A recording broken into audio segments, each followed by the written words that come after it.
It's grillin' season, and the Ram truck brand is serving up some hot new front-end sizzle with the launch of the 2016 Ram Rebel at the Warren Truck Assembly Plant, June 15th.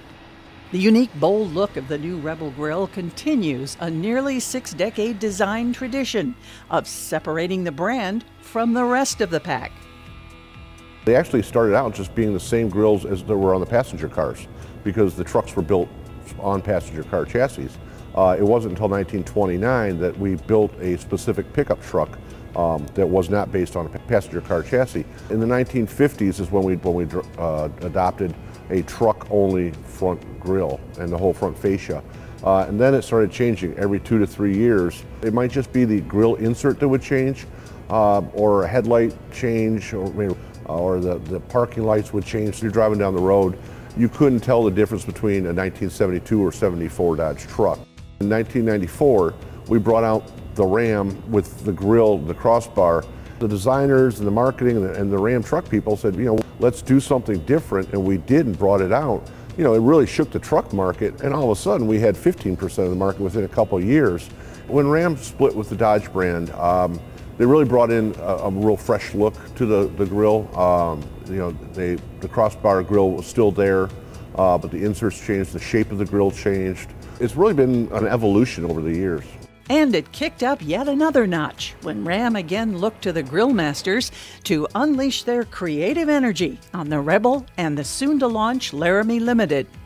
We wanted to see how much further we could go with it and really play up the Ram brand identity to separate it from Dodge. There's a beard craze going on right now. Maybe if your truck had a beard, what would it look like? It's a design exercise, but also a personality exercise. So on the Rebel side, that was sort of how I approached it. That was our task, to create something that's really new and fresh and bold, but in the case of the Limited grill, something that's also very premium. In the case of the Rebel grill, that's something that's very sort of tough and rebellious. The truck market is one of the most conservative design-wise markets in the world, the American truck market especially. Truck buyers are very loyal, and they want to make sure the truck that they're buying has that identity that they're loyal to. With the Rebel grill, we looked at mechanical off-road elements. The brand has a certain image, certain style that you have to be very careful which way you take it. You don't want to create something that all of a sudden alienates customers, but at the same time you want to take some risks. You have to immerse yourself in the truck culture and really look at what else is on the road and try and glean from that, what is that next step that maybe this guy that hasn't considered a Ram product will now respond to. So that was our challenge, yeah. And I'm pretty happy with the way that it turned out. Once the sketch is there, that's really the one. You know it's the one. It stands out. This was a team effort. The entire company jumps into these programs.